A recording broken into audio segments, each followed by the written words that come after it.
የአላህ ሰላምና እዝነት የነቢያቶች መደምደሚያ በሆኑት የአላህ መልእክተኛ ነብዩ መሐመድ ላይ ይስፈን። የተወደዳችሁና የተከበራችሁ ውድ የዋይቲ ተመልካቾቻችን ሰላምታችን በያላችሁበት ይድረሳችሁ። አሰላሙ አለይኩም ወራህመቱላሂ ወበረካቱ። ይህ ከተጻፈው የተሰኘው ፕሮግራማችን ነው።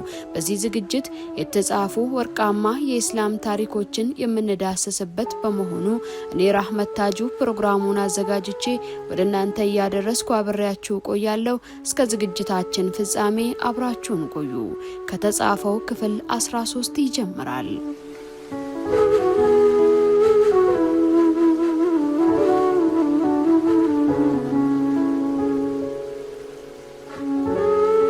ባለፈው ክፍል 12 አባታችን አደም ከአፈር ተቀርጾ ነፍስ እስኪዘራባቸው ያለውን ሂደት ተመልክተን ነበር። ዛሬ ደግሞ አባታችን አደም በጀነት ውስጥ የተቀበሉትን የመጀመሪያውን ትልቅ ክብርና በሰው ልጅና በሸይጣን መካከል ያለውን የዘላለም ጠላትነትን መነሻ እንመለከታለን።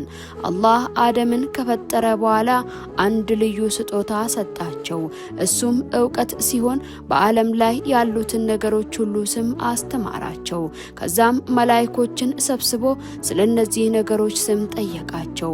መላእክቶችም አንተ ካሳወከን ውጪ ምንም አናውቅም በማለት በትህትና መለሱ። አላህም አደምን አደም ወይ ንገራቸው አላቸው። አባታችን አደምም የሁሉንም ነገር በስማቸው ጠራቸው። በእነዚህ ጊዜ መላእክቶች የሰው ልጅ ከነሱ የተለየ የመማርና የመረዳት አቅም እንዳለው ተገነዘቡ። ይህ ክፍል የሚያስተምረን የሰው ልጅ ትልቁ መሳሪያና ክብሩ ዕውቀት መሆኑን ነው። ከዚህ የዕውቀት ማረጋገጫ በኋላ አላህ ሱብሓነሁ ወተዓላ ለመላእክቶችና እዚያ ለነበረው ኢብሊስ አንድ ትዕዛዝ አስተላለፈ። ለአደም ስገዱ። ይህ ስግደት የአምልኮ ሳይሆን አላህ ለፈጠረው አዲስ ፍጡር የሚሰጥ የክብር ስግደት ነበር። በቅጽበት ሁሉም መላእክቶች በግንባራቸው ተደፉ።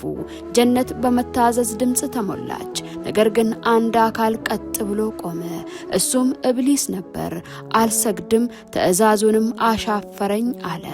አላህ ኢብሊስን እኔ ባዘዝኩ ጊዜ እንዳትሰግድ ምን ከለከለ ብሎ ጠየቀው። የኢብሊስ መልስ ግን የጥፋቱ መጀመሪያ ነበር። እኔ ከሱ እበልጣለሁ፣ እኔን ከእሳት ፈጠርከኝ፣ እሱን ግን ከጭቃ አለ። ይህ ኩራትና እኔ እበልጣለሁ የሚል አስተሳሰብ ኢብሊስን ከጀነት አባረረው። አላህም ውጣ አንተ የተረገምክ ነህ አለው። ኢብሊስ ግን ከመውጣቱ በፊት አንድ ፍቃድ ጠየቀ። እስከ ትንሣኤ ቀን ድረስ እድሜ ስጠኝ አለ። አላህም ፈቀደለት። ኢብሊስም በዚያው ቅጽበት የአደምን ልጆች ሁሉ ከመንገዳቸው አስታቸዋለሁ ብሎም ዛተ። ውድና የተከበራችሁ ተመልካቾቻችን የሰው ልጅ ጉዞ የመጀመሪያው በዕውቀትና በክብር ሲሆን የጠላቱ ጉዞ ደግሞ በኩራትና በቅናት ተጀመረ። ይህ ውድድር እስከ ዛሬም በሁላችንም ህይወት ውስጥ ቀጥለዋል። በሚቀጥለው ክፍል 13 አባታችን አደም በጀነት ውስጥ የነበራቸውን ቆይታ፣ የሐዋን መፈጠርና የመጀመሪያውን ፈተና እናያለን። እስከዛው ድረስ የአላህ ሰላም ከናንተ ጋር ይሁን። ወሰላሙ አለይኩም ወራህመቱላሂ ወበረካቱ።